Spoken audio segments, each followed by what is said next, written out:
Olayemi, what's on your radar? New York City's mayor and former NYPD officer Eric Adams began his term in January 2022, and under the guise of being tough on crime, he initiated what can only be described as a war on the homeless. He added 1,000 more cops to the New York City subways to remove homeless New Yorkers and force them back onto the street. Once successfully forced back onto the street, he then began tearing down the encampments they live in all over the city, throwing them out with all their belongings with absolutely no regard to placing them in housing, even proposing a $615 million budget cut to the Department of Homeless Services, and even arresting both homeless people and advocates. He did this all while advocating for a $200 million budget increase and hiring increases to the NYPD's already $10.4 billion and 35,000 officers, and failing to address multiple shootings by NYPD officers and more than 20 deaths at Rikers in the last year.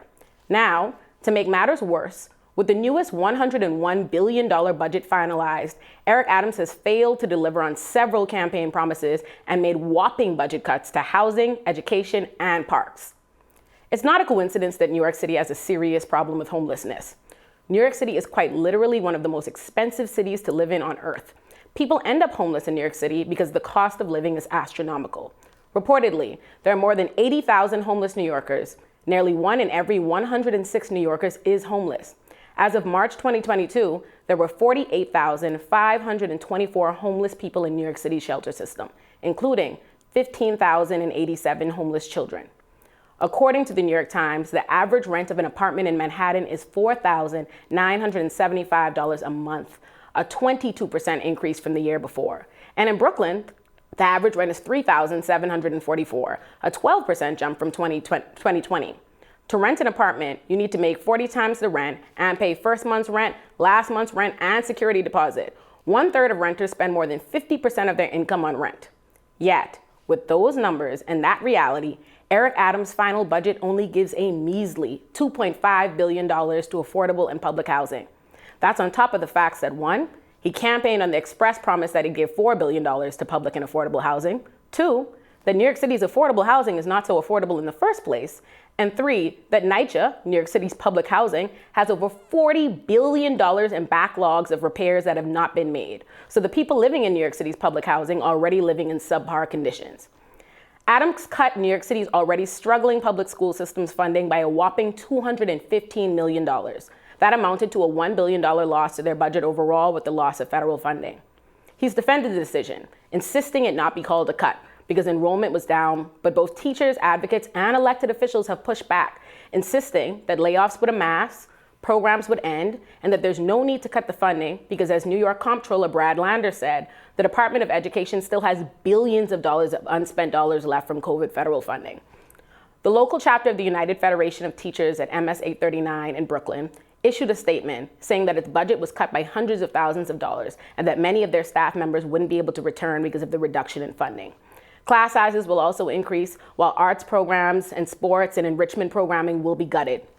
One Brooklyn principal said she was especially concerned about the enrollment-based funding reductions because the city's projection appeared not to take into account its latest enrollment numbers at all. She stated, "We have more first graders going into second grade than they're saying we have."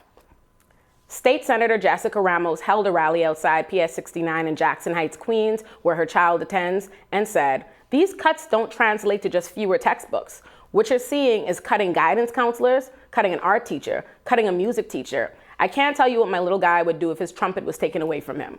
This is very personal."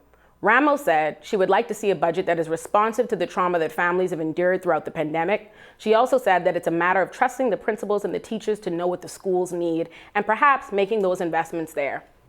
Adams expressly promised to commit an already low 1% of the city's budget to the Parks Department, and in his final budget failed to even meet that, resulting in pools and parks closing that would have otherwise been open. So, education, cut.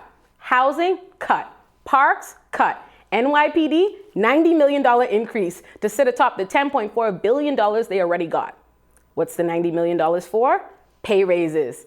Teachers face layoffs, but the NYPD gets more. All while this is happening, the Democratic Party, always invested in quashing progressive movements among its own voters, began touting Adams as the future of the party, insisting that his tough on crime, get things done approach was what the Democrats need to control their messaging, and that Eric Adams would be a strong White House contender, and that he can appeal to voters across different racial, economic, and educational demographics.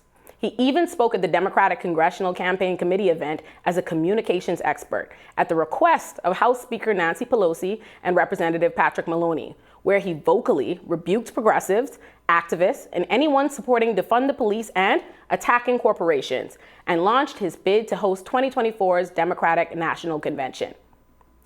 Despite establishment Dems' best wishes that carceral and ineffective mayors are the future of the party or what voters want, here is reality.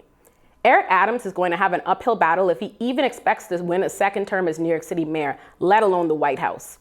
According to Business Insider, just 6 months into his term, Eric Adams has the ghastly low approval rating of 29%. Only 29% of New Yorkers approve of his performance. A whopping 64% gave him negative ratings, stating they do not like the direction he's taking New York City in. Contrary to what the Democratic strategists would have you believe about his voter appeal, his positive rating did not exceed 33% with respondents based on party or gender or political ideology. So what do you think, Robbie? Is Eric Adams and politicians like him the future of the Democratic Party, or should they heed these polling numbers? Yeah, I think we're getting way ahead of ourselves to mint Eric Adams, who, like you said, hasn't even gotten some of the problems New York has under control. Right. And I'm very critical of the police and skeptical that more funding is necessarily the answer for the police, given that they frequently show that even with the high levels of funding they already have, that they're unable to deal with crime. That said, I am happy to defund the education system of New York. More cuts, please. Let them roll in.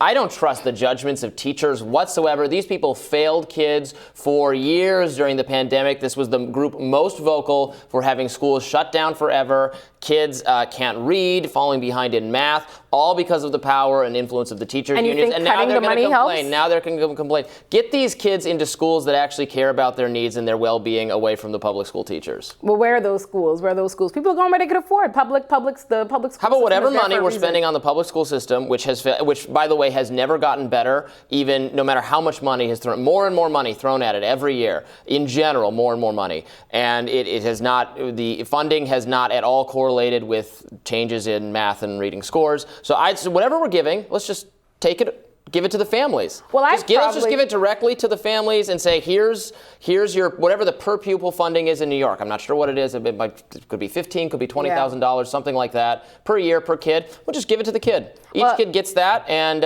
you can get a great private school tuition for that. Listen, I would be okay in a world where they gave the money directly to families and communities and let them be able to educate their children and put adequate resources there, but they're not going to do that. They're just not going to do it. And I would argue that the New York City public school system has never quite been adequately funded.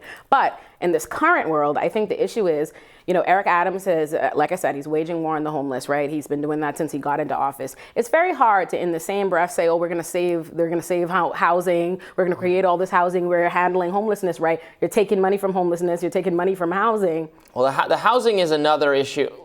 So, not everyone is going to be able to live in New York City, right? We're out of space on the island, to some degree, or you have to build more housing. I don't know. But there's this popular myth that it's a lack of housing, that we don't have housing available. There's nowhere to live in New York. There are tons of empty buildings. Even my own apartment building, half of the building is empty. You know what I mean? Yeah. It's that people can't afford it. It's not that we don't have adequate housing. And even when New York City talks about there was a glut of housing, they would lower the price to fill those. And if you look at what New York City's affordable housing is, go on to Housing Connect, Google it. Thousands and thousands and thousands of dollars. I just landed. I won the housing lottery in my apartment. Well, and you live in New York. Right? I live in New York. You're just visiting us in D.C. You should come down to comparatively more affordable. The prices do seem lower here. Where it's a good city. I'm trying to sell people. No, it's very nice. It's very nice. Although it looks like it has some of the same issues that New York City has. Well, increasingly, New York is, I hope, not our future. Yes. Yeah. So you agree with me? Eric Adams is probably not the future of the Democratic Party. Probably not. Certainly not in this. Again, let's not. Joe Biden is still the future of the Democratic Party, an indictment of it. But he is both the president, hopefully the past. Well, we'll see. Up next, the Biden administration is weighing a federal gas tax holiday. We'll discuss that with our panel coming up.